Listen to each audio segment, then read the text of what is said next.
The day the orange flags appeared in my backyard like some cheap Halloween prank gone wrong, I knew the Willow Creek Estates HOA had declared war on me. And the ringleader? Karen Whitaker, the self-appointed queen of community standards, marching up my driveway with a smile so fake it could curdle milk. "Ethan Caldwell?" she cooed, extending an envelope thicker than my last tax return. "As the new owner of 142 Maple Lane, you're now responsible for your aunt's neglected obligations to the association. 12 years of unpaid assessments, penalties, and our new infrastructure equalization fee. Total due, $13,700. Payable in 30 days or we place a lien on the property." I took the envelope slowly, the paper feeling like a slap. "Ma'am, this house is on a private lot. My aunt built the backyard workshop herself in '78. There's no HOA out here. The neighborhood covenant ends at the cul-de-sac." Karen crossed her arms, blazer stiff as cardboard, posture sharpened by decades of wielding clipboards like weapons. "Our jurisdiction was expanded last year, sweetheart. Your aunt failed to meet her obligations. You inherited the land, you inherit the debt. It's all in the binder we mailed to your old address. Consider this your final notice before enforcement begins." Enforcement. The word landed in my chest like a stone. Nothing around me, manicured lawns, white picket fences, zero shared amenities, suggested any kind of managed community. My aunt hauled her own water for the garden, fixed the fence herself, and never once paid into their community fund for streetlights that didn't exist. I kept my voice level. "I'm going to need actual documentation." She tapped the envelope. "Everything's there. And remember, Ethan, compliance is far less expensive than the alternative." She turned on her heel like she just delivered a package from heaven, climbed into her shiny white SUV with the HOA logo gleaming on the door, and rolled away without a backward glance. I stood on the porch long after the dust settled, the bill heavier now, the ink darker. My aunt had never mentioned an HOA, and she was the kind of woman who once drove 3 hours to return a library book on time. Something about this was wrong enough to override my initial disbelief and force my mind into motion. If Karen Whitaker believed she owned a piece of Maple Lane, she either misunderstood the deed or she was counting on me not understanding anything at all. I folded the bill carefully, slid it into my back pocket, and looked out over the backyard that had been in my family for nearly 50 years. The workshop my aunt built board by board.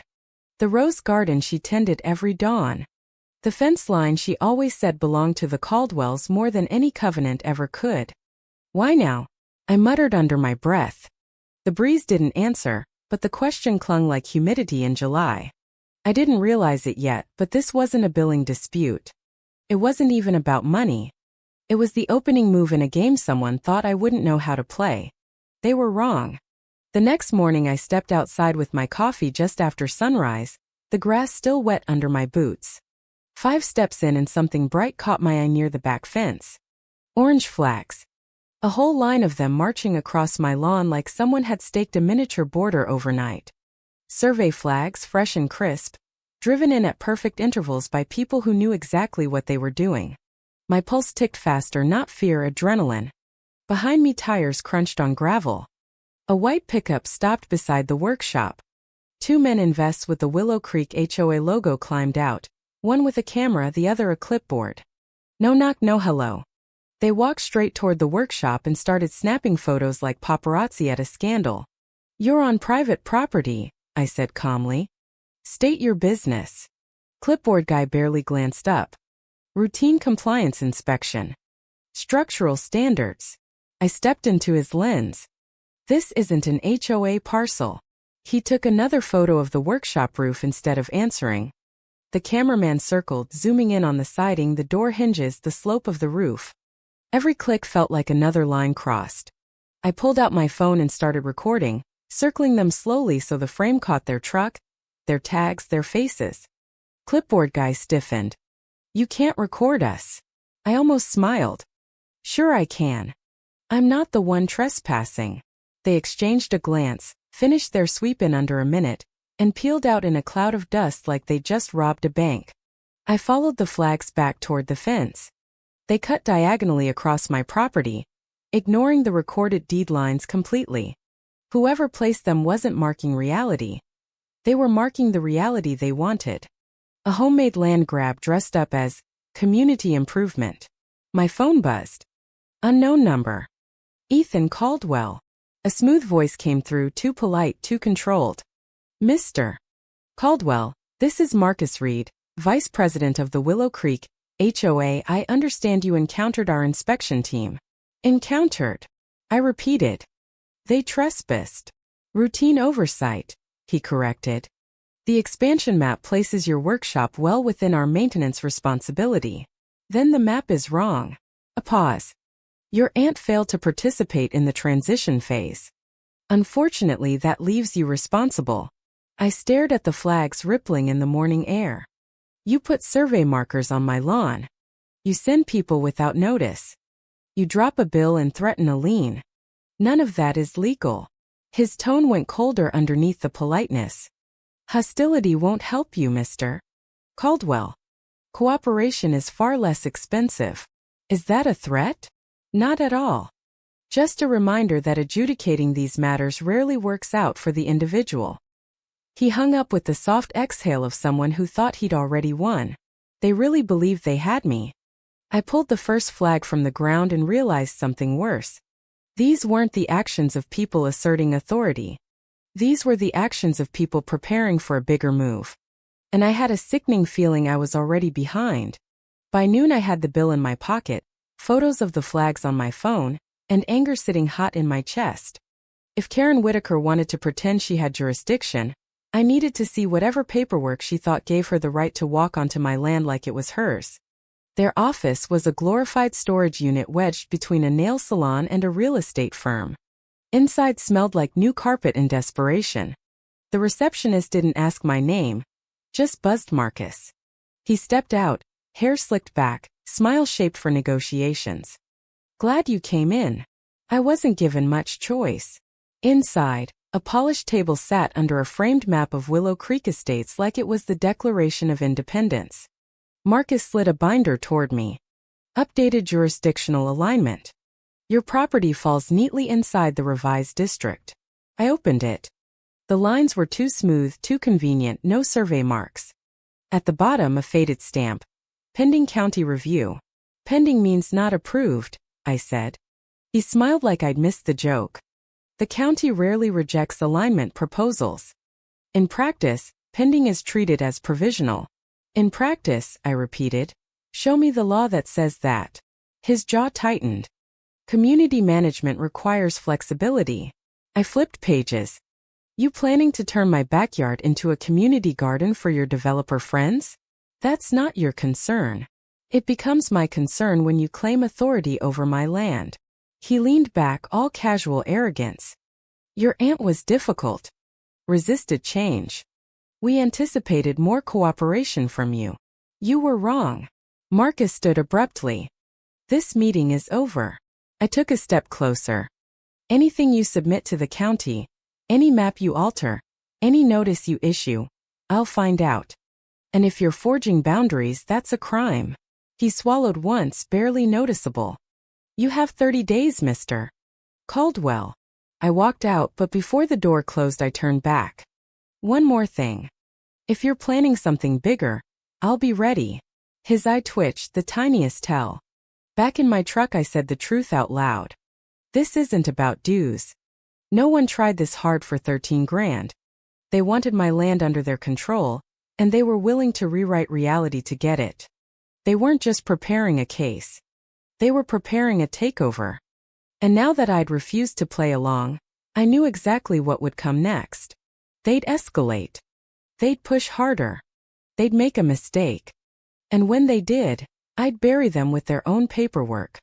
2 days later I drove into town for groceries and to pull the official parcel records at the county clerk's office. I was gone barely 3 hours. When I turned onto Maple Lane, the dust in the air told me something was wrong before I even saw it. The workshop, my aunt's pride and joy, was torn open. A jagged hole punched through the east wall like a giant fist. Fresh splinters everywhere. Sunlight streamed through a gap big enough to drive a truck through. My hands tightened on the wheel. 2 men in reflective vests stood near a small bulldozer parked beside the wreckage. One looked like he'd rather be anywhere else. The other held the inevitable clipboard. "Hey," I called, walking toward them. "What happened here?" Clipboard guy spoke in that rehearsed corporate tone. "Emergency safety remediation. Structure deemed hazardous. We were authorized to remove compromised sections." "Authorized by who?" He lifted the clipboard like it was the Bible. "Willow Creek HOA. That's not authority," I said. "That's paper with a logo." I stepped closer. The order was printed on HOA letterhead. No county seal, no inspector's name, no reference to actual building codes. Just Community Risk Assessment Division. A division that didn't exist. They'd waited until I left. Knew exactly how much time they had. I walked past him into the workshop. Support beams cracked. Roof sagging. Debris scattered in a way that screamed intentional. This wasn't remediation. This was destruction. The dozer operator muttered, "Look, sir, they said it was urgent." "I'm just following orders." "What exactly did they tell you?" "That the workshop posed a community risk and they had authority until the county finalized the annexation." Annexation? Karen wasn't just redrawing lines. She was fabricating urgency so she could destroy evidence of my aunt's ownership before anyone questioned her. "Pack your equipment," I said. "You're done here." Clipboard guy stiffened. "We're not finished with the removal. You won't remove one more nail." The operator nudged his partner. "Man, just go. This doesn't feel legit." They backed the dozer onto the trailer and drove off. When the dust settled, the silence felt violated. My aunt had built that workshop with her own hands after my uncle died. Poured the concrete, raised the walls, painted every board the exact shade of sunrise yellow she loved. Destroying it wasn't an accident. It was strategic. I documented every splinter, every dozer track, every crushed orange flag buried in the rubble. My phone buzzed. Unknown number. Text. Non-compliance actions will proceed. Payment required to avoid further enforcement. I hit record. This is Ethan Caldwell timestamping the condition of my property after unauthorized demolition by Willow Creek HOA contractors. Evidence shows forceful structural damage without county authorization. I ended the recording and stared at the wreckage.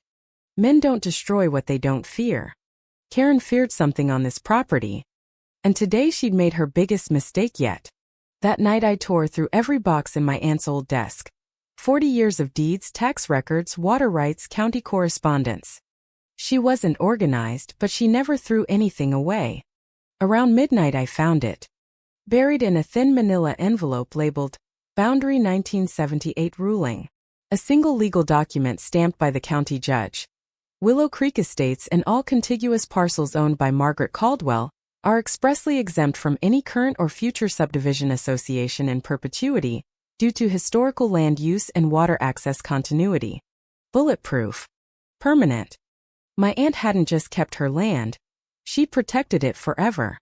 The HOA either didn't know this existed, or they decided to pretend it didn't. I photocopied it, photographed every angle, and set it aside like a loaded gun. Next came the old survey maps. The HOA's updated jurisdiction map redrew my boundary line by nearly 600 feet, conveniently swallowing the workshop, the rose garden, and the trail to the back creek. They weren't after dues. They were after location, prime land for whatever development scheme Karen had cooking with her board buddies. A knock at the door. 3 short, 1 long. My neighbor Frank Bennett, retired accountant and former HOA skeptic. "Saw the lights on," he said, stepping inside. "Figured you were working." He scanned the documents. Building a case? Building the truth. "They tore down the workshop today." Frank didn't look surprised. "Heard the machine. Your aunt warned me years ago they'd try this again. She fought them in court once. One big." I tapped the 1978 ruling. Found the paperwork. Frank exhaled. She knew they'd come for the next Caldwell. Especially if someone new inherited. We stood in silence staring at the ruined workshop through the window. "What do you think they're really after?" I asked. Frank shook his head. "Access to the creek, elevation for drainage, maybe a backdoor deal with developers. Doesn't matter. They crossed every line. Now it's time to draw yours. He was right. I spent the rest of the night sorting evidence into a binder of my own, one built on facts, not lies. By dawn I knew my next move. I needed someone who could turn truth into a weapon. Someone who understood land, law, and people like Karen Whitaker. That someone was Elena Vargas. I drove straight to her office above the feed store. Elena didn't look up from her files. If your problem starts with an HOA, you have my sympathy. If it starts with Willow Creek HOA, you have my full attention. I set the binder on her desk. Then you're going to want to see this. She skimmed the demolition photos, the fake map, the bill. Her jaw tightened. They drew new boundaries on a pending map and used it to justify demolition? Every step. Elena closed the binder softly, the calm before a storm. Ethan, this isn't overreach. This is fraud wrapped in intimidation. She read the exemption ruling and whistled. You're holding dynamite. Carter Ridge, sorry, your property is legally untouchable. They know it. They're betting you don't. What's their endgame? Land. Or whatever's under it. There's no other reason to bulldoze a workshop and gamble like this. Elena started writing fast. We'll organize everything. Boundary fraud, trespass, property damage, unlawful enforcement. Then we send a preservation demand so they can't shred documents. After that, temporary restraining order and the civil suit. She tapped a photo. Conservatively, $500,000. Realistically, more. Especially with willful misconduct. I nodded. They're not acting alone. The whole board's in on it. Elena smirked. Enough of them to be dangerous, but not enough to survive what's coming. She handed me copies of the exemption and deed. Keep these on you. If anyone steps foot on your land again, film everything. And Ethan? Once Karen realizes you're not rolling over, she'll escalate hard. She didn't know how right she was. I hadn't even made it halfway home when the first escalation hit. My phone buzzed 3 times. Notice of violation, unauthorized workshop zone. Immediate fine, $2,400. Final warning, vehicle classification non-compliance. They were rapid-fire pressuring me before I could even file. When I turned onto my driveway, a tow truck was already hooked to my truck. The operator winced apologetically. Work order for compliance issue. Commercial vehicle on HOA property. This isn't HOA property, I said, voice steady. Never has been. Another county vehicle pulled in behind us. We're here to observe the tow. Pending jurisdiction review. Pending isn't law. But they towed it anyway. Back inside, my bank account was suddenly restricted. Pending legal notification. Same day my truck disappeared. Minutes after the fake violations. It wasn't strategy. It was an ambush. Frank showed up 10 minutes later. Saw your truck on the tow lot. Figured you might need a ride. I laid out everything on the kitchen table. The flags, the demolition photos, the fake map, the bank freeze. Frank picked up one notice and snorted. Harassment masquerading as procedure. Classic HOA pressure play. They drown you until you fold. They picked the wrong guy. We drove to Elena's office. She was already reviewing new violations. They're panicking. The tow? Illegal. The freeze? Nail in their coffin. They overplayed. She tapped her pen. We file civil suit today. Trespass, property damage, fraudulent boundary assertion, financial interference. Damages, significant ones. She slid a number across the pad. $1 million. The weight settled into crystal clarity. Every illegal move they made was just building the case I needed. That evening 2 inspectors showed up at my fence line again, clipboards out, cameras rolling.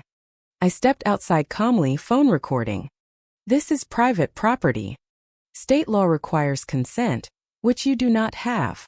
Elena pulled in behind me with the exemption ruling printed large. Willow Creek Estates is excluded from HOA jurisdiction in perpetuity. 1 more foot onto this land and you answer for trespass.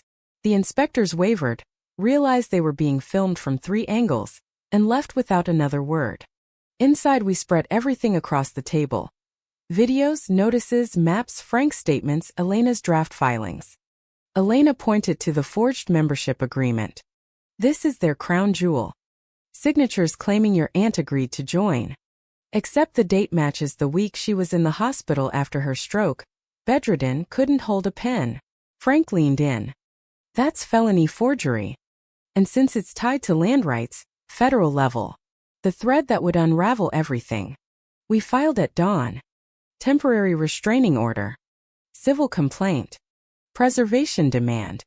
The courthouse in Willow Creek wasn't big, but it carried weight. Reporters, neighbors, HOA board members avoiding eye contact. At the center stood Karen Whitaker in her power suit and that surgically attached smirk, Marcus beside her clutching the fake binder. Their attorney went first, burying the judge in buzzwords. Community standards, proactive enforcement, good faith expansion. Elena let him finish. Then she stood. Your Honor, this case is simple. The HOA acted without jurisdiction, without authority, and without the truth. She placed the 1978 exemption ruling on the podium. Exhibit A. Permanent exclusion. Ignored. Photos of the demolition, flags, forged map, towing order followed in brutal sequence. Then the final blow. Exhibit M. The claimed voluntary membership agreement. Karen straightened confidently. Elena turned to Frank. He rose. Your Honor, I was the one who drove Margaret Caldwell to the hospital the day she suffered her stroke. She was in ICU, couldn't speak, couldn't sign anything. Medical records confirm it. Elena continued, and the digital metadata shows this form was altered 2 days before Ethan moved in. Accessed by username K. Whitaker. The courtroom gasped. Karen shot to her feet. Objection. Judge Harris ordered her to sit. Elena held up the server log printout. The digital trail leads straight to the HOA president. Judge Harris leaned back, jaw set. The silence stretched until Karen's confidence visibly rotted. Finally the gavel came down. The HOA's actions constitute fraudulent overreach, unauthorized demolition, trespass, and attempted unlawful annexation. The lien is invalid. The notices are void. The financial interference was unlawful. She looked straight at Karen. Mr. Caldwell is awarded compensatory damages for property loss, punitive damages for bad faith enforcement, and restitution for financial obstruction. Total, $1 million. This matter is referred to the county attorney for criminal investigation into boundary manipulation and forgery. The gavel struck. Karen's jaw dropped. Marcus looked like he'd been hit by the bulldozer himself. Board members whispered in panic. One walked out the back door. As we left the courthouse, reporters shouting questions, neighbors cheering, I realized it wasn't just over.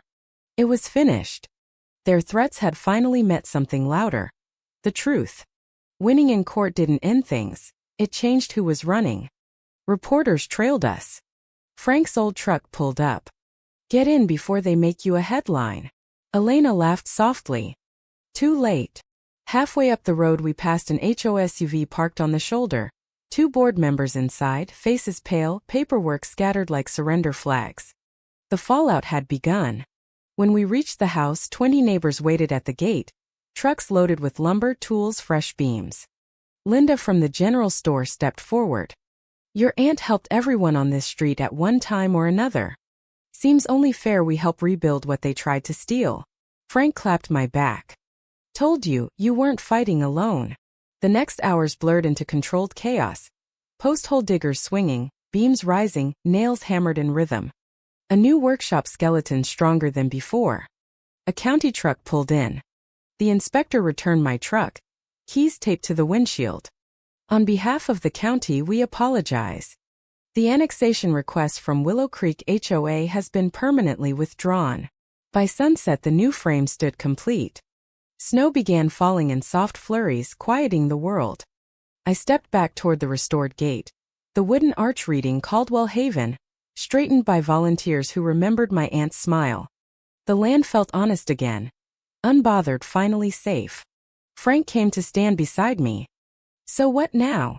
I exhaled, letting the cold air fill my lungs. Now I take care of the land the way my aunt did. And if anyone comes back waving binders and threats, Frank grinned. You'll have the law on your side. No, I said quietly. I'll have the truth. The wind carried that line across the neighborhood. Truth doesn't need to shout. They thought the law was paper. But out here the land is the law. And with that, the last echo of the fight settled. Justice had arrived. And it would last longer than any HOA ever could. Was the HOA just protecting property values like they always claim? Or was this pure greed and abuse of power? Who was really in the wrong here? Tell me in the comments.